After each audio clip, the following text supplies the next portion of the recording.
Although fictionalized, the following dramatization was inspired by actual events. I do solemnly swear that I will be loyal to the profession of medicine and just and generous to its members, that I will prescribe regimen for the good of my patients, according to my ability and my judgment, and above all else, first do no harm.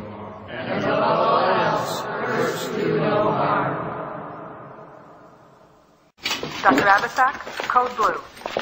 Dr. Abisak, code blue.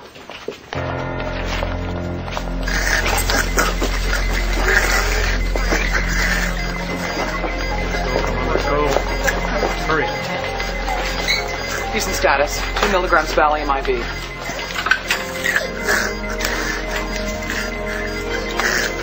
One more.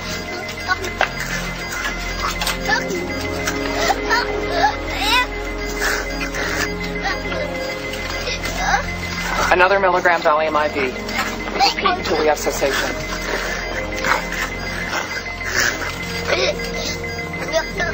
Get me 4 milligrams foraldehyde. Hurry. He's in status epilepticus. If we can't stop it, you run an overwhelming risk of permanent brain damage. Foraldehyde is a drug that temporarily freezes the central nervous system and prevents that. But like any drug, it carries its own risks. What risks? Depressing the central nervous system can result in pulmonary edema, even death. That's the choice? Probable brain damage or possible death? Foraldehyde. Not oral. Miss Warren, get me a rectal syringe for the foraldehyde, but not plastic. Miss Warren, get me 4 more milligrams of foraldehyde.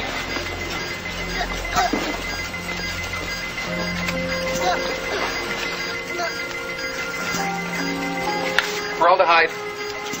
Turn him on his side.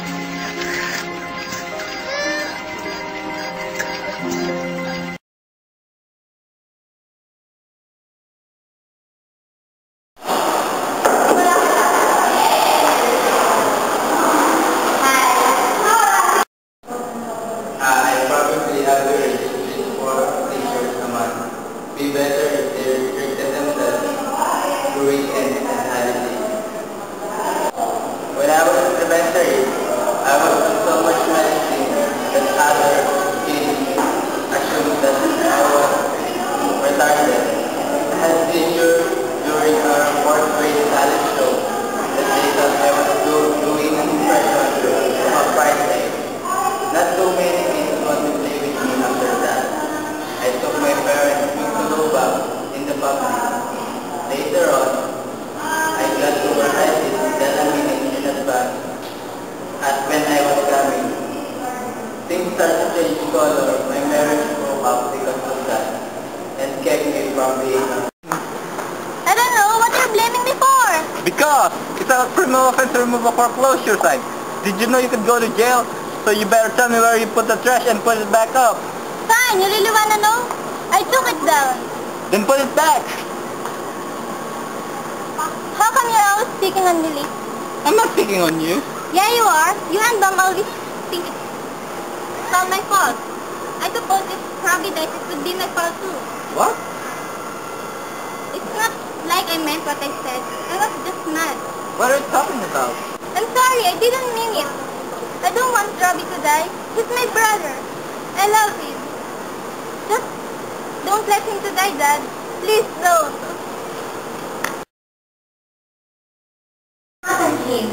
He's going to be a vegetable.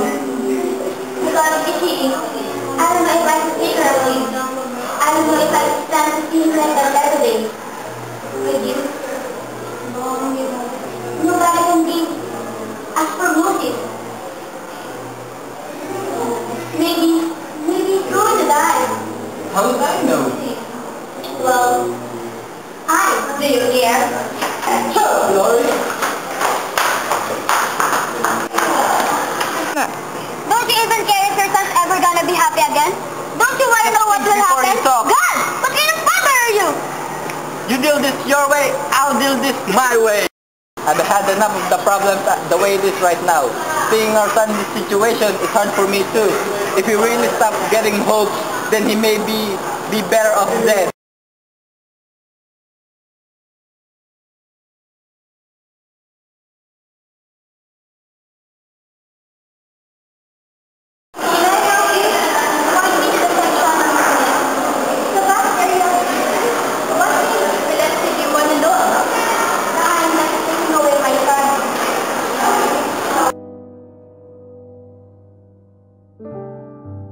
Somewhere over the rainbow,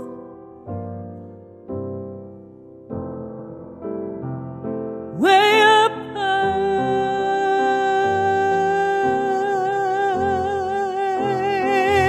there's a land that I heard of once in a lullaby.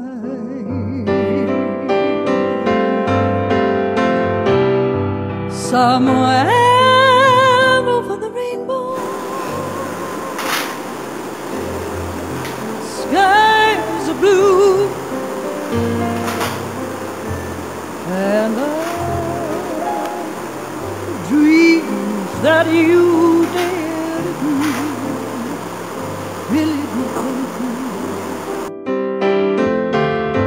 Someday I'll wish upon a star. I wake up where the clouds are far behind. I'll be where troubles melt like lemons,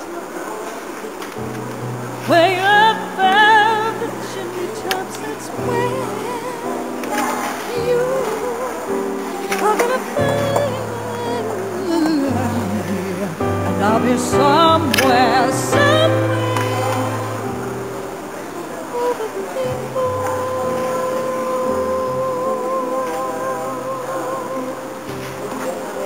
Bluebirds flying. Yes. I come across some books mainly about this diet that can be removed the epilepsy. It's called ketogenic diet. It was from the book authored by John Hopkins Hospital. And the diet, as I understand, it makes the body something fast to stop the seizures. Oh, Intensive Management of Epilepsy, Childhood and Adolescence by Samuel Livingston. There's no assurance that this ketogenic diet that you're saying is true, and that does not necessarily work. But there are studies that are proved. Yes, there are studies, but there are still not an assurance that your child with glucose would, heal from epilepsy. But we do not want surgery. Surgery is the only thing that we can do right now. I've been meaning to give this to you. This is for your surgery. For your son's surgery. We do not doing that. We're going to transfer him to Baltimore. But if you are going to transfer him to Baltimore, you will need some assistance. An emergency car, a doctor, a nurse, his drugs.